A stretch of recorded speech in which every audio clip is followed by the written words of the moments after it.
grave. Ouais.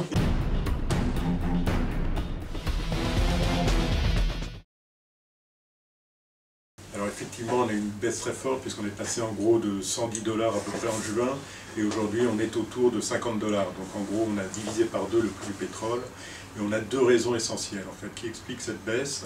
La première c'est la montée en puissance des LTO américains, c'est-à-dire les huiles de schiste qui sont produites aux États-Unis.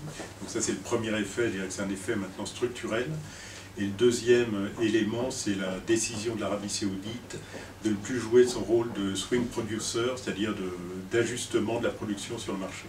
Donc c'est la décision qui a été prise le 27 novembre dernier, et l'Arabie Saoudite a dit « je ne joue plus le rôle d'ajustement de la production sur le marché », et ça a entraîné l'effondrement du prix du pétrole. Alors on a présenté récemment, l'IFPEN a présenté récemment ses prospectives. Pour cette année, on pense qu'on va rester à des niveaux assez faibles. En fait, on a un excédent de production actuellement, donc il faudra résorber cet excédent de production. Et pour le résorber, donc, il faudra des prix relativement faibles, et on l'estime entre 50 sur le premier semestre et peut-être 70 au second. Il y a beaucoup d'éléments qui vont déterminer ce prix d'équilibre, mais globalement, on l'estime autour de 60 pour 2015. 60 $ le baril. Au-delà de 2015, c'est un peu plus compliqué, il va y avoir beaucoup d'éléments qui vont jouer sur le marché, mais donc tout dépendra en fait de la politique OPEP et du développement des LTO. Si on reste dans le schéma actuel, on peut rester autour des 60 $. A l'inverse, si on a des problèmes sur la production, on pourrait remonter vers les 90-100 $. Non, dans les années futures. Dans les années futures, en fonction 2016, 2017, en fonction du contexte géopolitique, en fonction de la croissance économique, etc. Donc en fonction de ces différents facteurs, en fonction de la capacité OPEP à répondre à la demande sur le marché, on peut, donc suivant différentes hypothèses, on peut se situer entre 50 et 100 $ le baril. En fait. Donc on a un potentiel de volatilité assez important. Alors on fait des études, là ce que je vous ai présenté pour 2015, donc un prix de l'ordre de 60 $ le baril en moyenne, et pour les années futures, donc ce que j'évoquais c'est le grand nombre d'incertitudes sur le marché, et on imagine que l'on pourrait rester autour de 60, 70 $, voire 80 $ si l'OPEP maintient sa politique actuelle.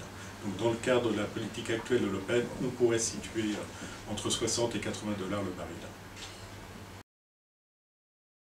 Ça peut, alors on a connu déjà des baisses plus importantes, hein. On est tombé à 45 au cours du mois de janvier. En 2009, on avait connu des baisses très importantes puisqu'on était tombé à 33 $ le baril. Mais on imagine, compte tenu du contexte du marché actuel, qu'on ne descendra pas tendanciellement en dessous des 50 $ le baril. Alors c'est vrai qu'on pourrait avoir une levée de l'embargo sur l'Iran qui peut aussi jouer sur le pétrole et qui pourrait avoir un effet baissier sur le prix.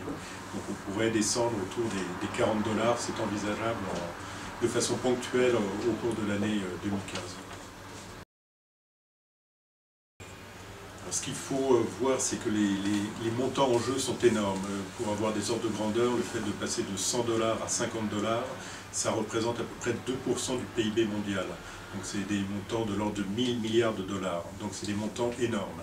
Ce qui se passe, c'est qu'on a des effets positifs pour les pays consommateurs, importateurs, type France, type Corée, type Japon, où là on aura des effets très positifs sur l'économie. On a des effets mitigés sur les pays à la fois importateurs mais aussi producteurs, c'est le cas par exemple des États-Unis ou de la Chine. Et on a des effets extrêmement négatifs pour tous les pays exportateurs, comme la Russie ou tous les pays du Moyen-Orient qui vont avoir des reculs de leur niveau d'exportation à des niveaux extrêmement élevés. Et globalement, c'est un recul pour les exportations de l'ordre de 800 milliards $. Et globalement, ce que on imagine que pour l'économie mondiale, ça n'aura qu'un impact modéré.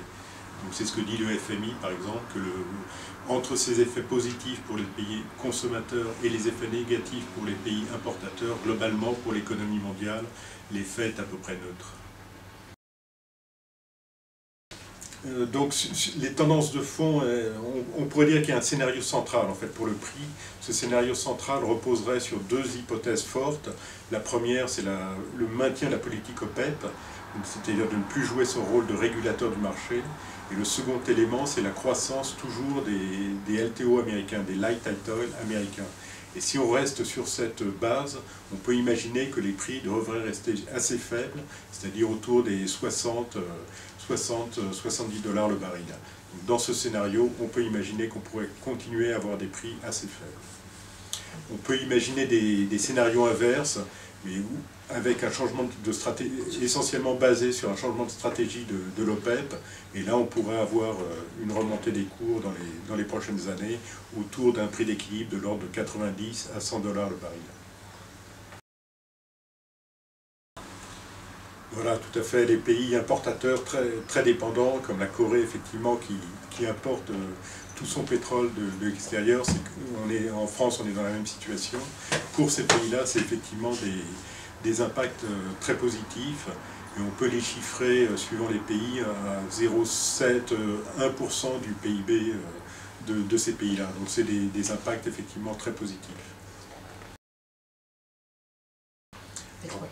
Alors pour l'instant, il n'y a pas de changement, on est dans une situation qui vient de s'inverser. On ne sait pas si ça va durer au niveau de l'évolution du prix du pétrole, donc on n'a pas du tout de changement de stratégie, que ce soit au niveau européen ou que ce soit au niveau français. Et la stratégie de référence, c'est la transition énergétique, c'est-à-dire l'idée de réduire fortement les émissions de CO2, de renforcer les énergies renouvelables. Et donc la France a par exemple présenté un projet de loi en juin 2014 qui est en cours d'examen et qui devrait être adopté. Et on reste sur cette base de baisse importante des émissions de CO2, d'autant plus que la France va être leader sur les négociations en cours au niveau onusien des émissions de CO2. Et donc dans ce cadre, on se doit d'être exemplaire sur notre politique en matière de réduction des émissions de CO2. Alors le gaz de schiste en France, il est interdit, donc on n'a pas du tout de développement en France. En Europe, c'est un peu compliqué, suivant les pays, on a des développements ou pas. La Pologne tablait sur les gaz de schiste, mais le potentiel semble moins important que ce qu'on avait imaginé.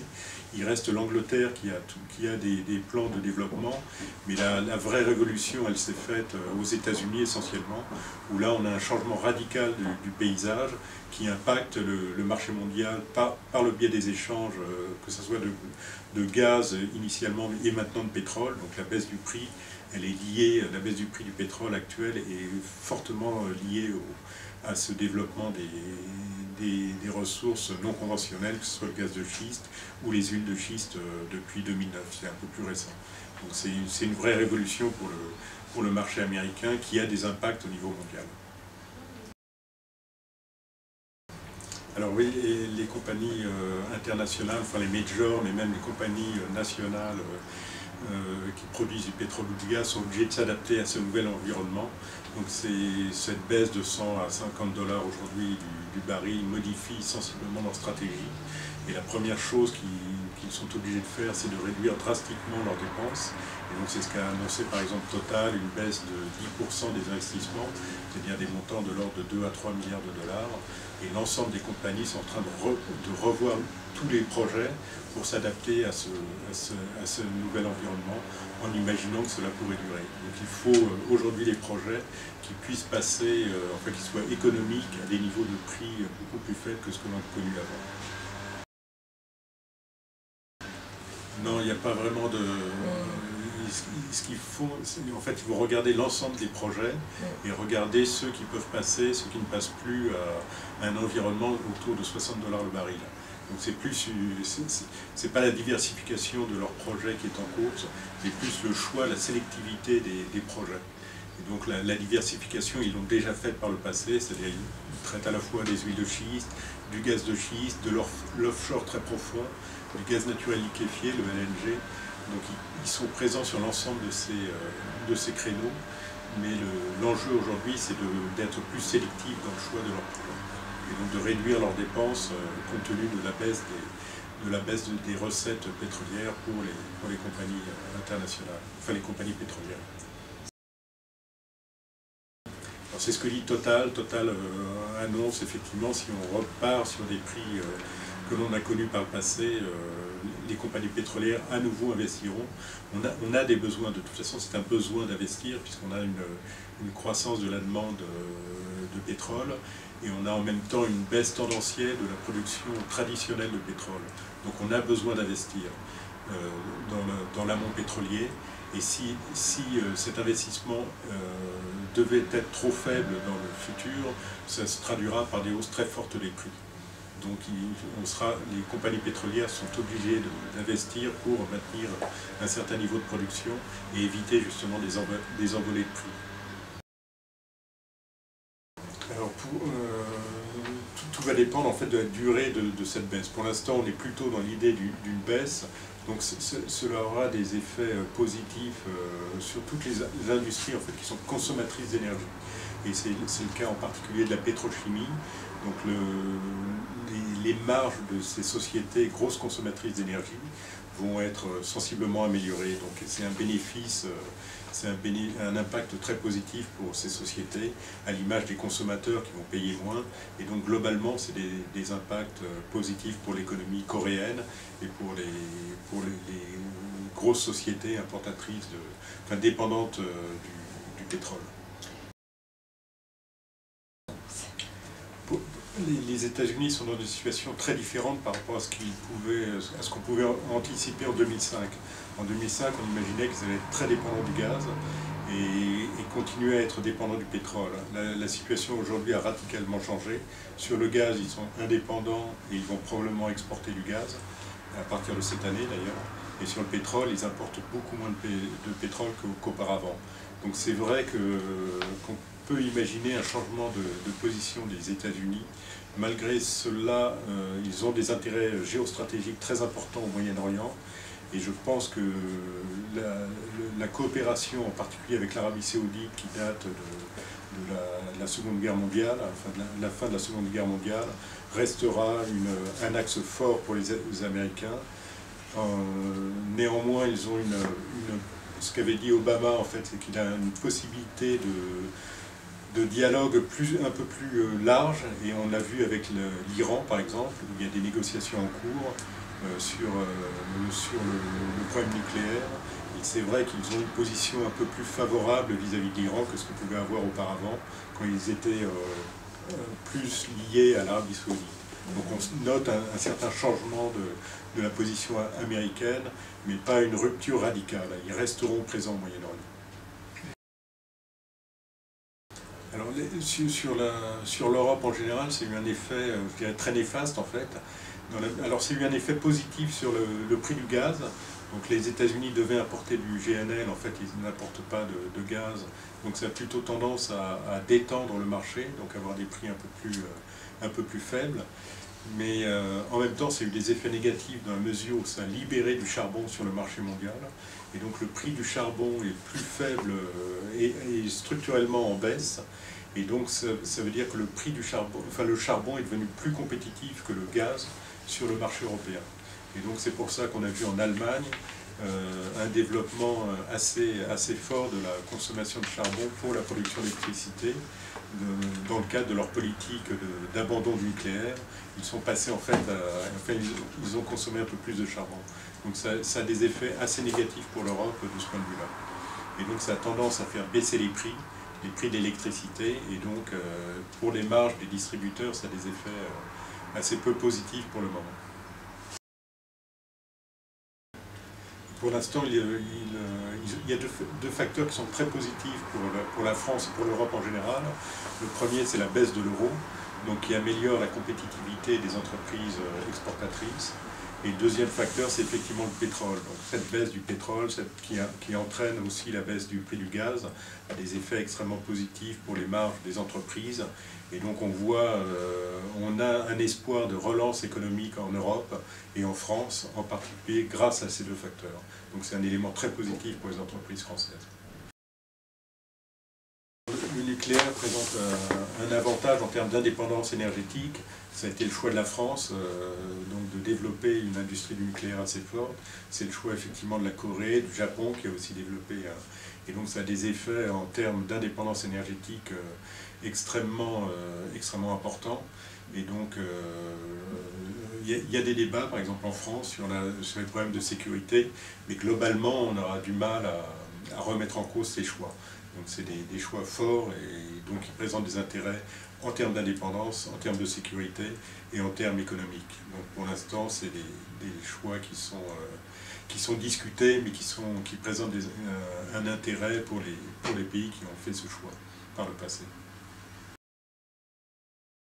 Alors on a plusieurs raisons à cette difficulté. Il peut y avoir des raisons géologiques, c'est-à-dire la qualité des bassins n'est pas aussi bonne que celle qu'on a aux États-Unis par exemple.